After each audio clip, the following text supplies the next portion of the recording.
síntese dos trabalhos de Antônia Mills sobre a temática da reencarnação. O Marco Antônio Figueiro Milani Filho, ele é economista. Vocês estão vendo que a gente está apresentando trabalhos aqui, mas geralmente a gente tem outras áreas de formação, né? Ele é mestre e doutor em Controladoria e Contabilidade pela Universidade de São Paulo, é pós-doutor pela Escola de Administração e Políticas Públicas da Carleton University, no Canadá, e é atualmente professor da Unicamp. Bom dia a todos. Isso implica que eu tenho 2 tempos, então, né, de apresentar 2 pessoas, né? Porque a moça não veio, então eu posso apresentar dela, mas a minha. Bom, na verdade, a nossa proposta desse encontro é trazer também o que se pesquisa efetivamente, e até dentro da linha que foi perguntado, como a ciência hoje trata esse tema de reencarnação. Esses pesquisadores não são espíritas, eles trabalham com a temática espírita, mas eles têm, obviamente, uma contribuição enorme que nós espíritas podemos e devemos conhecer e aproveitar. Coube a mim apresentar uma dessas pessoas que, no meio científico, tem uma evidência sobre essa temática, só que, diferentemente do Stevenson, a Antônia Mills ela é muito pouco conhecida de nós brasileiros. Eu duvido que alguém aqui já tenha ouvido falar de Antônia Mills. E se alguém já ouviu, um ou outro, no máximo. Eu mesmo tomei contato com ela no começo desse ano, mas foi uma surpresa extremamente agradável e eu vou apresentar agora a proposta que ela tem e que ela efetivamente apresenta, né, na comunidade científica. A nossa agenda, faremos uma rápida introdução sobre a temática, né, apresentaremos a Antônia Mills e vamos apresentar os principais tópicos que ela desenvolveu nos seus trabalhos. Primeiro, quando a gente fala de apresentar a produção de alguém, a proposta não é esmiuçar aqui todos os trabalhos que a pessoa teve, é trazer o conjunto da obra para que a gente consiga identificar os principais elementos que possam contribuir com a nossa proposta aqui para discutir reencarnação. Então, em momento algum se pretendeu fazer uma análise aprofundada de cada trabalho do Antônia Mills, mas capturar a essência dos seus trabalhos. Essa Antônia Mills é canadense. Na verdade, o Canadá está presente em vários aspectos com reencarnação. Antônia Mills, ela é bastante conhecida no meio acadêmico da área que ela trabalha, ela é antropóloga, mas que tem uma contribuição extremamente relevante e aspectos curiosos também que nós vamos trabalhar. Rapidamente para apresentar Antônia Mills, ela nasceu em 42, é americana. Aos 16 anos, ela teve, em função do trabalho do pai, que tinha que se deslocar em algumas localidades, ela foi para a França aos 16 anos, entrou num colégio na França, aos 17 foi para a Turquia, e para finalizar o seu colégio, ou seja, ela saiu dos Estados Unidos, foi para a França, depois foi para a Turquia, finalizou o seu ensino médio, e depois ela voltou para os Estados Unidos e entrou em Harvard para fazer a universidade, ou seja, ela teve uma experiência bastante interessante, cultural, nesse período. E aos 22 anos ela se graduou em antropologia. Só que aconteceu um fato muito interessante e que nós só ficamos sabendo disso porque eu entrei em contato com ela para fazer esse trabalho e ela confidencializou uma informação dela. Quando eu perguntei se ela conhecia o Brasil, ela falou o seguinte: estive no Brasil em 62. Na época era muito comum os estudantes americanos trabalharem no período das férias de verão, e ela trabalhou como babá de um poeta americano que estava aqui na América do Sul fazendo uma excursão para fazer palestras. E olha que interessante, quando ele esteve no Brasil, em Recife, Antônia Mills, eles, né, com o poeta americano e a filhinha, eles ficaram hospedados na casa de um recifense, de um poeta brasileiro.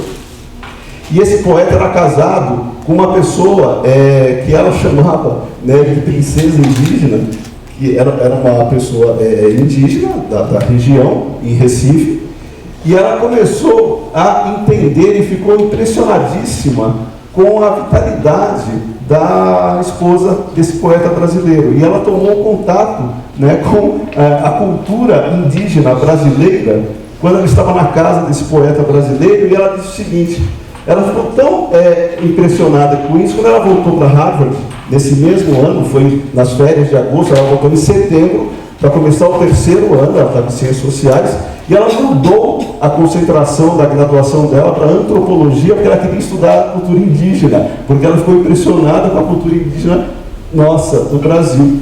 E aí ela falou assim: quando eu troquei a minha concentração para antropologia, ela passou a estudar tribos nativas do Canadá, e uma dessas tribos, que é a tribo Beaver em inglês é castor, essa tribo apresentou para ela a cultura sobre a reencarnação. Então ela conheceu o fenômeno reencarnatório na cultura indígena canadense, mas ela foi influenciada pelo Brasil, que ela esteve aqui, e ela gostou, e por isso que ela mudou a concentração dela para a antropologia. E ela disse que ela é muito grata ao Brasil por causa disso.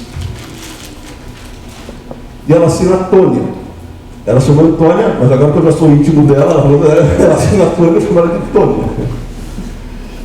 Em 82, ela se doutorou pela Universidade de Harvard, e um fato muito interessante: em 84, o Stevenson estava procurando pessoas, pesquisadores, para ajudar numa pesquisa que ele estava fazendo no Alasca, e ele gostaria de contar com pesquisadores da região.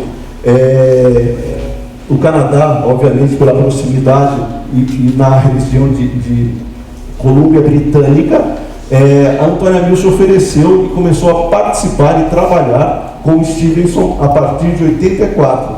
E a partir daí, de 84, ela começa a conhecer o método de Stevenson, que o Rafael comentou rapidamente aqui, e ela desenvolve pesquisas seguindo o método de Stevenson.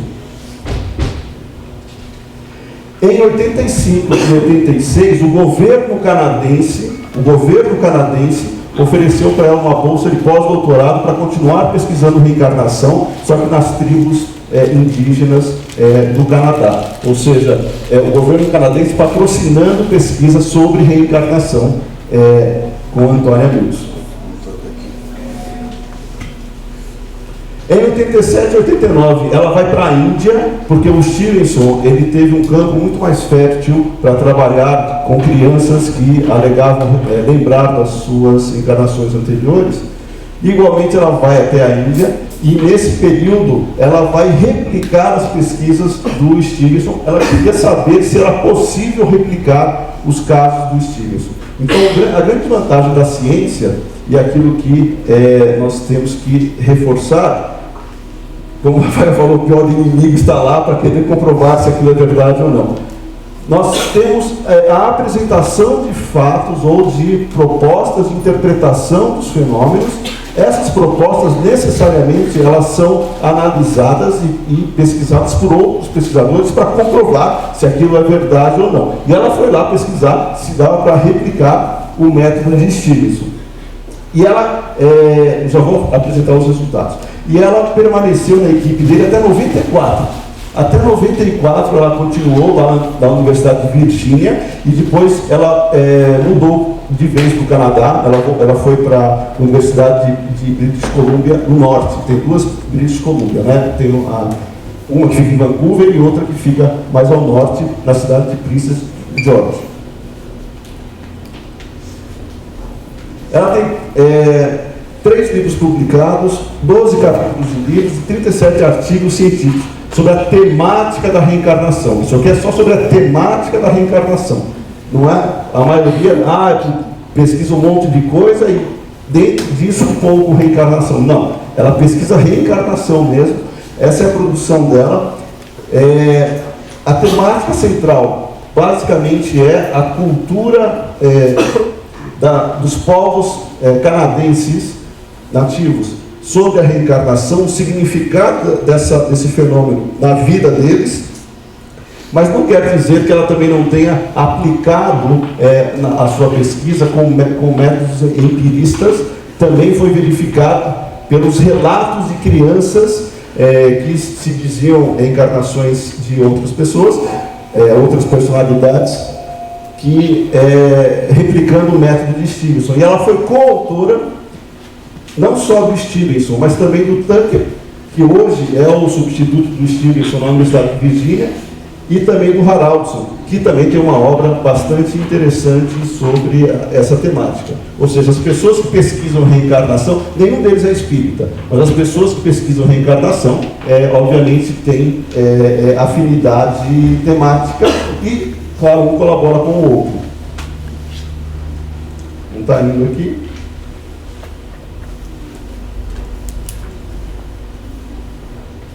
Viral, toca aí. Você tinha bloqueado. O que eu vou fazer? Não vou ler, só vou apresentar.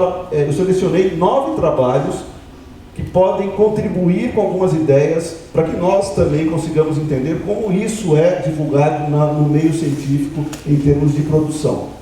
Em 88, ela tem um trabalho bastante interessante dentro dessas tribos indígenas que ela pesquisa. No caso da Beaver e do Gitskan, que é uma outra tribo que é canadense. E olha só, ela começa a identificar que os relatos que o Stevenson fez eram bastante semelhantes com as crianças dessas tribos, ou seja, as crianças das tribos também relatavam fatos, situações, porque a reencarnação é aceita culturalmente nesse meio, então eles têm liberdade para falar. E ela identificou semelhanças muito grandes com relação aos relatos do Stevenson com o que ela percebeu ali. Ou seja, não estava só no Oriente, ela traz para o Ocidente, ainda que seja com povos indígenas, essa discussão sobre o fenômeno reencarnatório. E no caso aqui, ela faz esse relato e ela declara que a explicação para justificar aqueles relatos vai além de explicações mais materialistas, e ela considera a hipótese reencarnatória como fenômeno explicativo. Em 89, ela tem um outro trabalho aqui, sim. Aqui ela está replicando diretamente os trabalhos do Stevenson, quando ela esteve na Índia, e nessa replicação ela verifica que sim, também é possível fazer essa replicação. O que implica dizer que se pesquisadores hoje fossem até a Índia ou qualquer outro lugar e tentassem replicar o método de Stevenson, a chance disso voltar a acontecer é bastante grande, seguindo-se o rigor metodológico que ela teve. Ela traz os casos que ela pesquisou e ela ela destaca, né, que é uma pesquisa independente daquela que o Stevenson estava fazendo. Era ela que estava trazendo, e ela faz essa comparação. Em 90, ela tem mais um caso, e esse aqui é muito interessante, porque ela faz uma comparação também lá na Índia, mas olha só, nessa região, as pessoas, a religião das pessoas é muito importante com relação à vida delas, direciona a vida delas de maneira muito intensa. E ela trabalha 26 casos de crianças, sempre crianças, sendo que 8 delas eram muçulmanas e lembravam de ter sido muçulmanas. Até aí faz sentido para quem relembrou.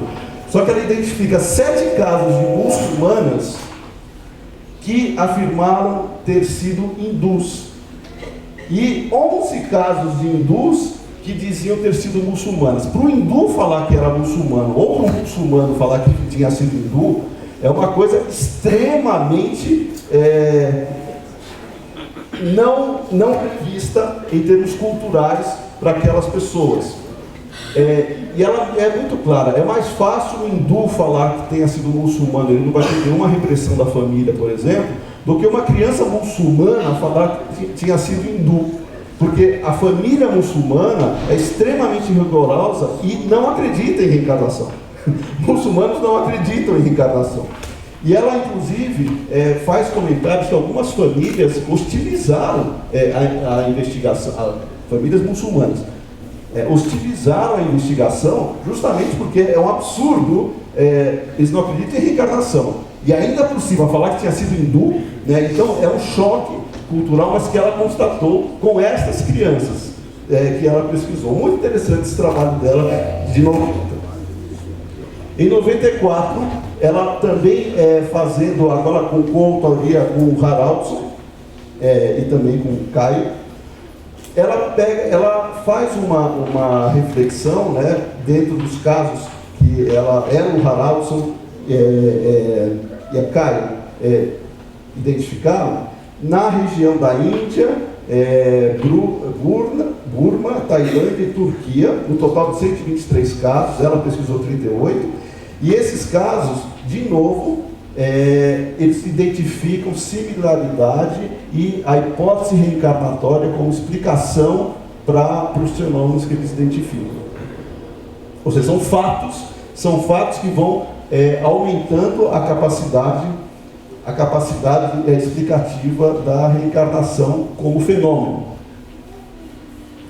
Em 2001, agora pesquisando tribos canadenses, ela faz, dentro da proposta, né, dessas tribos, uma reflexão da reencarnação. Quão difícil é para os pesquisadores ocidentais entenderem o que significa reencarnação para esses povos, porque no mundo ocidental não se trabalha a reencarnação como processo natural de explicação. Então ela faz uma crítica aos pesquisadores ocidentais por não usarem ou por não estudarem a reencarnação nesse processo.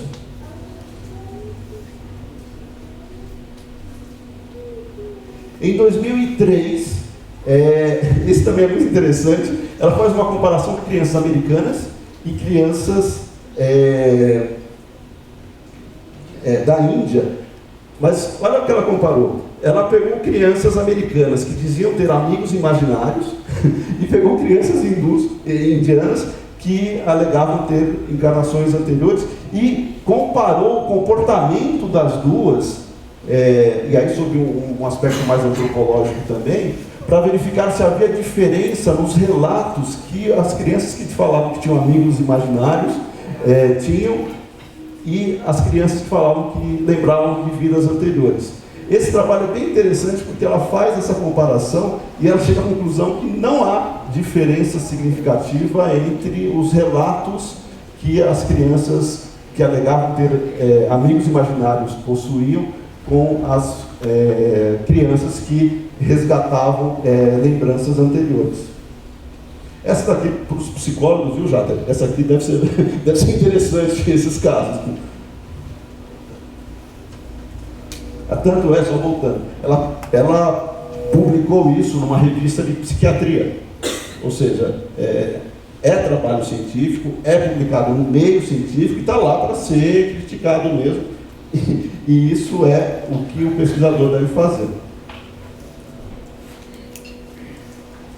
Em 2004, esse trabalho ele se destaca pelo seguinte: ela identifica elementos que poderiam prejudicar a pesquisa por influência dos pais. Culturalmente, o que os pais poderiam fazer ali para invalidar até a pesquisa em termos de proposta investigativa. Ela discute a relevância da participação dos pais no questionamento das possíveis lembranças dos filhos. Até que ponto os pais podem influenciar os filhos para obter essas respostas. Validando ou invalidando a própria pesquisa. Muito interessante esse trabalho. Foi uma satisfação ver o trabalho dela, porque cada trabalho traz coisas que podem ser acrescentadas. Em 2006, também trabalhando com crianças da Índia, ela faz esse estudo também, de novo, com relação à questão da religião, de crianças que ou hinduístas ou muçulmanos, de novo fazendo essa confirmação, e esse choque cultural é bem interessante para resgatar esse processo em famílias que não acreditam nem na reencarnação, quanto mais em religiões anteriores. Em 2010, ela, agora com tribos canadenses, numa revista de antropologia. Ela discute os significados e as experiências reencarnatórias na cultura dessas tribos. Está tão presente reencarnação para essas tribos, eles vivem isso, eles se organizam em torno de processo ou do fenômeno reencarnatório. Ou seja, para essas tribos canadenses, é tremendamente natural você vivenciar e se organizar enquanto sociedade específica em torno do fenômeno reencarnatório. E ela faz isso nessas tribos com esse trabalho de 2010. Bom, esses foram alguns trabalhos, são 9 trabalhos selecionados, já acabando aqui pelo tempo.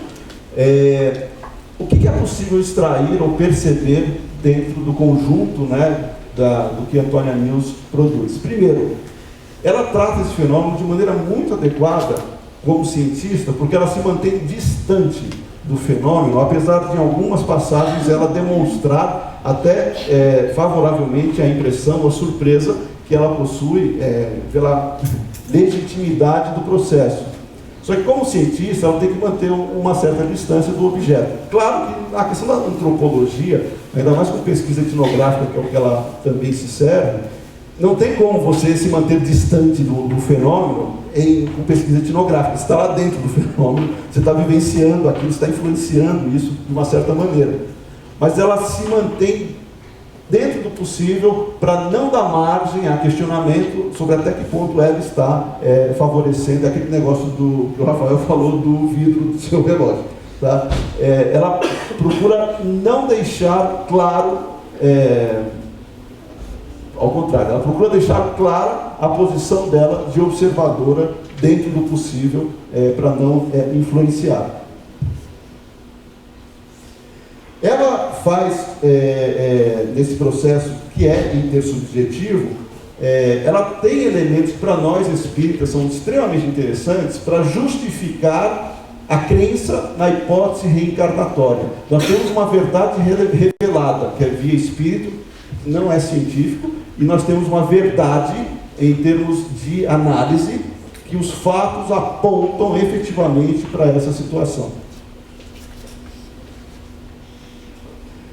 Ela tem um cuidado metodológico extremamente visível. Ela não é uma pesquisadora, ela não é reconhecida do jeito que é à toa. Ela tem um cuidado metodológico que a faz ser respeitada por seus pares.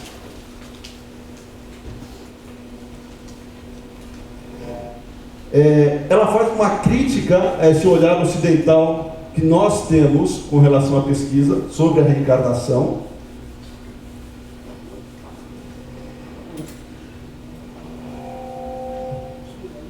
E ela tem como característica também, além da crítica, né, ao paradigma materialista, ela tem como característica trazer evidências, no caso, via povos que ela estuda, né, os 3 grandes povos que ela estuda canadenses, como uma sociedade supostamente não civilizada no sentido moderno, pode trazer e conviver com o fenômeno, ainda que esse fenômeno não esteja localizado somente lá. Ou seja, ela faz uma referência, está na Índia e está lá no Canadá. Não é à toa que as crianças reproduzem esse processo sem ter nada que vincule diretamente esses casos. Bom, só reforçando que ela sempre vai trazer essa reflexão sobre a hipótese reencarnatória e que ela vai servir de instrumental teórico e prático para apontar esse fenômeno. É isso que a ciência espírita, supostamente dentro das discussões que se deveriam ter, não tem. Não dá para falar o espírito disse, não é o espírito disse. Quais são os fatos que eventualmente nós temos que podem confirmar ou não aquilo que estamos discutindo? Essa questão dos 7 anos, não é porque o espírito disse, é porque, eu não sei se eu mostrei aí, mas vários trabalhos, como o Stevenson fez, são dos 30 meses aos 90 meses de idade, ou seja, 2 anos e meio, 7 anos e meio, é o período que eles constataram que a criança lembra. Depois disso, a criança vai esquecendo. Esse é o fato. Não é porque o espírito, fulano disse. Não, esse é o fato. O que nós vamos entender sobre isso é que é nesse período que nós temos que aproveitar para fazer essas pesquisas. E dentro do processo reencarnatório, isso são lembranças espontâneas, não são terapias de vidas passadas, são lembranças espontâneas. E aí está a Antônia Mills, que ela efetivamente pode ser considerada hoje uma das maiores pesquisadoras sobre o tema, não é conhecida da maioria, mas ela é sim, por seus pares, e ela foi esse ano, no mês passado, na verdade, na Universidade de British Columbia, ela foi reconhecida, ela teve um prêmio de professora, prêmio de distinção de professora da Universidade de British Columbia, onde ela atua. E esse aí, aqui algumas referências, está no trabalho, claro que a gente fala muito rapidinho isso aqui. Obrigado.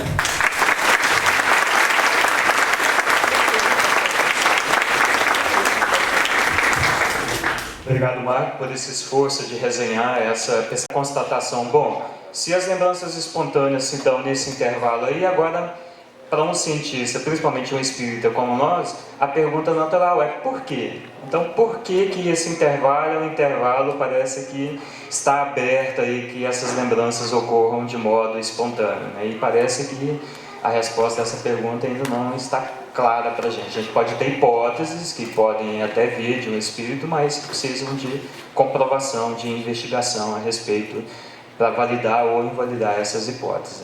Então nós temos, só uma pergunta, a Janaíne já chegou para casa? Chegou, ótimo. Sim, na verdade eu vou aproveitar o seu agora. Então nós temos 5 minutos para perguntas, antes da gente ter o último trabalho antes do intervalo da manhã. Então, por favor, alguém tem alguma pergunta? Nós temos agora um microfone sem fio, né? Marco, bom dia. Interessante que nos estudos que você apresentou, tanto a cultura indiana quanto a cultura... Ela falou alguma coisa sobre a questão cultural, porque tanto a indiana acreditam na reencarnação, a religião deles prevê isso, e os indígenas, né?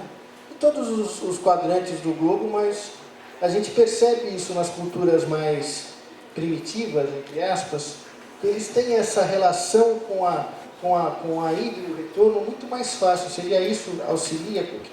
O que nas pesquisas é apresentado sobre essa questão? Na verdade, a sua pergunta eu vou ter que usar o Stevenson para responder. O Stevenson tem um livro, ele foi pesquisado também na Europa. Ele tem um livro especificamente sobre casos de reencarnação na Europa. Por quê? Porque uma das críticas que foram feitas contra o Stevenson, mas que se aplica a todos os grupos de pesquisadores, vocês só vão pesquisar onde se acredita na reencarnação. É porque lá é mais fácil dos pais não bloquearem esse tipo de relato.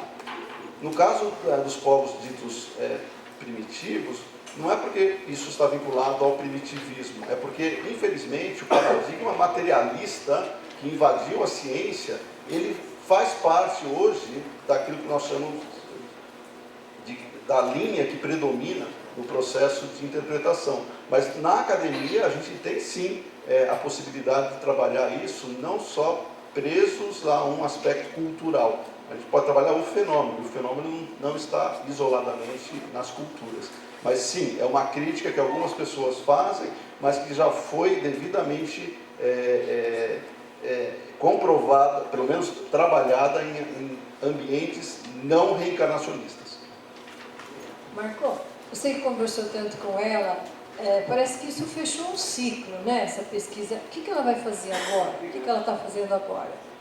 Ela continua na Universidade de British Columbia, ela tem uma linha de pesquisa com os povos, eles chamam de First Nation, né?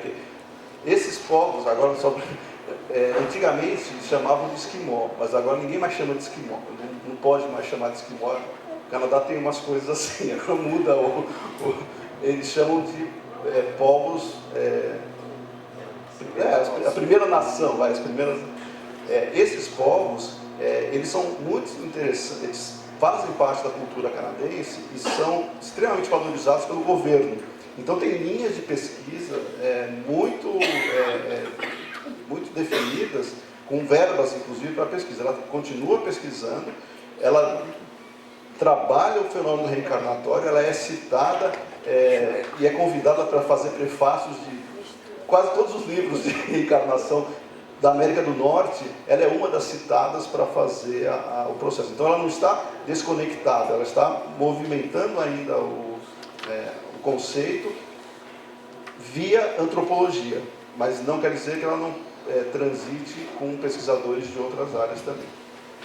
A última pergunta. Marco, parabéns pelo trabalho. Linda a sua pesquisa, muito envolvente. Tem algum livro dela traduzido? Em português nenhum.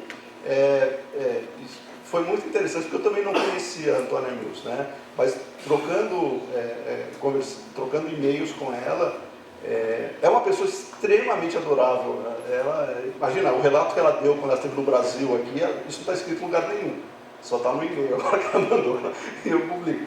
Mas ela se predispôs a enviar todos os trabalhos dela, né? Porque alguns estão disponíveis via internet, alguns, outros não. E ela se ofereceu. E eu falei que o trabalho dela ia ser apresentado aqui, né? Ela gostou, mandou... Não é que ela mandou um abraço, não é assim também, mas ela ficou muito satisfeita de que o trabalho dela e que a temática pudesse ser desenvolvida aqui. Ela veio para o Brasil recentemente, num congresso que teve sobre espiritualidade e saúde, que eu não lembro quem patrocinou isso. Da Vesp. Não foi espírita. Foi lá de Minas, o pessoal de fora. Foi em São Paulo. Esse do Alexander, do...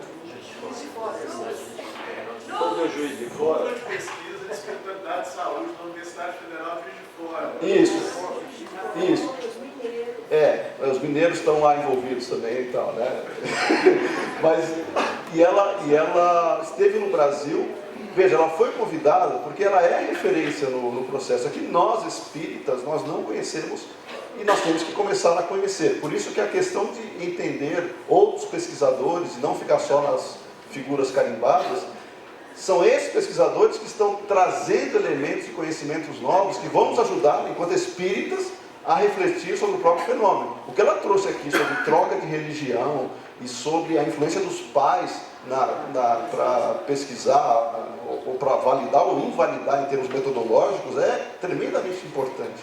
Então, vale a pena, quem puder, não tem em português, mas tem disponível na internet. Esse trabalho aqui, depois a gente vai ver como é que ele vai ser efetivamente publicado, na forma ou de livro. Todos os trabalhos aqui, então todas essas referências ficarão disponíveis para consulta, mas vale a pena ir até a fonte. Leiam o trabalho dela, porque vale a pena mesmo. Bom, muito obrigado. Mais uma vez, o Marcos acabou de me confidenciar aqui telepaticamente que ele vai se propor traduzir um dos livros da